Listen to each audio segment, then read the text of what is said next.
एक ऐसा नाम जो सिर्फ एक नाम नहीं है बल्कि अपने आप में एक पूरा विचार है। एक ऐसी ज्वाला जो आज भी करोड़ों हिंदुस्तानियों के दिलों में जल रही है। चलिए आज समझते हैं भगत सिंह की उस अमर कहानी को परत दर परत। 23 साल, बस इतनी सी उम्र। सोचिए जरा, आज 23 साल की उम्र में कोई क्या सोचता है? अपना करियर, फ्यूचर, सपने, है ना? पर एक नौजवान ऐसा भी था जिसके लिए देश का भविष्य अपनी जिंदगी से कहीं ज्यादा बड़ा था। तो यही वो सवाल है जो आज हम समझने की कोशिश करेंगे। आखिर ऐसा क्या हुआ कि एक आम सा दिखने वाला लड़का भारत का सबसे बड़ा, सबसे दिलेर क्रांतिकारी बन गया। चलिए इस सफर की शुरुआत करते हैं। तो देखिए, हर महान कहानी की तरह इसकी शुरुआत भी बहुत साधारण थी। एक बिल्कुल आम लड़का, लेकिन हाँ, एक बात थी, देशभक्ति तो जैसे उनके खून में ही थी। तो बात है 28 सितंबर 1907 की। भगत सिंह का जन्म एक ऐसे घर में हुआ जहां आजादी की लड़ाई कोई नई बात नहीं थी। उनके पिता, चाचा, पूरा परिवार ही ब्रिटिश हुकूमत के खिलाफ था। तो ये तो साफ है कि देशभक्ति का जज्बा उन्हें विरासत में मिला। पर विरासत में मिली देशभक्ति और खुद क्रांति की आग बन जाने में बहुत बड़ा फर्क होता है ना। और इसी देशभक्ति को क्रांति की ज्वाला बनाने के लिए बस एक चिंगारी की जरूरत थी। और वो चिंगारी, वो एक ऐसी दर्दनाक घटना से आई जिसने पूरे भारत को झकझोर कर रख दिया था। साल था 1919, जलियांवाला बाग का वो भयानक हत्याकांड। और भगत सिंह की उम्र सिर्फ 12 साल। जरा सोच कर देखिए, एक 12 साल के बच्चे के दिमाग पर इस तरह की क्रूरता का क्या असर पड़ा होगा। कहते हैं कि वो उस दिन स्कूल से सीधे जलियांवाला बाग पहुंच गए और उन्होंने अपनी आंखों से उस जमीन को देखा जो हजारों बेगुनाहों के खून से सनी हुई थी। और वहां से उन्होंने एक शीशी में वो खून से सनी मिट्टी भर ली और अपने साथ घर ले आए। बस वही पल था। उस मिट्टी को हाथ में लेकर उन्होंने एक कसम खाई कि अब ये जिंदगी सिर्फ देश के नाम है। और ये उनके जीवन का टर्निंग पॉइंट था। यहां से सब कुछ बदलने वाला था। और इस कसम के बाद भगत सिंह ने कभी पीछे मुड़कर नहीं देखा। पढ़ाई लिखाई सब छोड़ दी और निकल पड़े क्रांति के रास्ते पर। उनका मकसद अब एक ही था, पूर्ण स्वराज। तो उन्होंने ज्वाइन किया हिंदुस्तान सोशलिस्ट रिपब्लिकन एसोसिएशन यानी HSRA। इस ग्रुप का एजेंडा बिल्कुल क्लियर था, अंग्रेजों को भारत से बाहर निकालना किसी भी कीमत पर।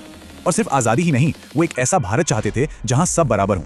क्रांति की आग तो जली रही थी, लेकिन फिर एक ऐसी घटना हुई जिसने सब कुछ बदल दिया। साइमन कमीशन के विरोध में प्रदर्शन हो रहा था और अंग्रेजों ने बेरहमी से लाठीचार्ज कर दिया। इसी लाठीचार्ज में हमारे पंजाब केसरी लाला लाजपत राय इतने जख्मी हुए कि कुछ ही दिन बाद उनकी मौत हो गई। लाला जी की शहादत ने भगत सिंह और उनके साथियों के अंदर एक आग लगा दी। उन्होंने तय कर लिया कि इस अपमान का बदला लेकर रहेंगे। और फिर वो बदला लिया गया। 1928 में भगत सिंह और उनके साथियों ने अंग्रेज पुलिस ऑफिसर सॉन्डर्स को मार गिराया। पर यह सिर्फ एक हत्या नहीं थी, नहीं, ये एक सीधा सीधा संदेश था ब्रिटिश हुकूमत को कि अब भारत डरने वाला नहीं है। लेकिन देखिए, भगत सिंह को सिर्फ एक बदला लेने वाला क्रांतिकारी समझना बहुत बड़ी भूल होगी। वो एक विचारक थे, एक स्ट्रैटेजिस्ट। उनका हर कदम एक सोची समझी चाल होती थी। असली मकसद आवाज उठाना था। इस बात को समझने के लिए उनके दो सबसे बड़े एक्शन को देखते हैं। सॉन्डर्स की हत्या, वो अंग्रेजों के लिए एक मैसेज था कि अब बस बहुत हुआ। लेकिन जो असेंबली में बम फेंका गया, वो मैसेज अंग्रेजों के लिए नहीं बल्कि देश के लोगों के लिए था, सोई हुई जनता को जगाने के लिए। वो बम किसी को मारने के लिए था ही नहीं, उसे जानबूझकर खाली जगह पे फेंका गया था। वो तो बस एक धमाका था, एक आवाज थी, ताकि जो बहरे हैं वो भी सुन सकें। और सबसे बड़ी बात, बम फेंकने के बाद वो भागे नहीं, वहीं खड़े रहे, नारे लगाए और खुद को गिरफ्तार होने दिया। क्यों? क्योंकि वो जानते थे कि असली लड़ाई अब कोर्ट में होगी और वहां से उनकी आवाज पूरे देश तक पहुंचेगी। और यहीं से उनकी कहानी का वो हिस्सा शुरू होता है जो आज भी हमें प्रेरणा देता है। जेल की सलाखों के पीछे एक ऐसा भगत सिंह जिसका शरीर तो कैद था, लेकिन उसके विचार, उसकी आत्मा पूरी तरह आजाद थी। जेल में भी उनका हौसला देखिए, जरा भी नहीं टूटा। कैदियों के हक के लिए लंबी भूख हड़ताल की, पढ़ना लिखना कभी नहीं छोड़ा।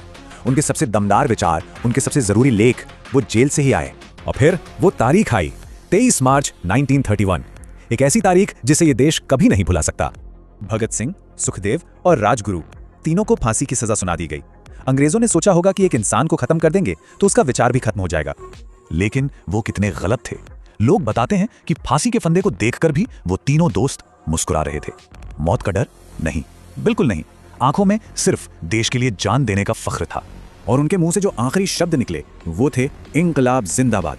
ये सिर्फ एक नारा नहीं था, ये एक मशाल थी जो वो आने वाली पीढ़ियों के लिए जलाकर चले गए। तो आखिर में हम क्या समझते हैं? यही कि भगत सिंह सिर्फ एक इंसान का नाम नहीं है, भगत सिंह एक सोच है, एक ऐसा विचार जो हमें सिखाता है कि असली देशभक्ति सिर्फ बातों में नहीं, त्याग और समर्पण में होती है। वो तो अपना इनकलाब जीकर चले गए, लेकिन अपने पीछे एक सवाल छोड़ गए कि आज के समय में हमारे लिए इनकलाब का मतलब क्या है। ये एक ऐसा सवाल है जिसका जवाब हम सबको खुद अपने अंदर ढूंढना होगा।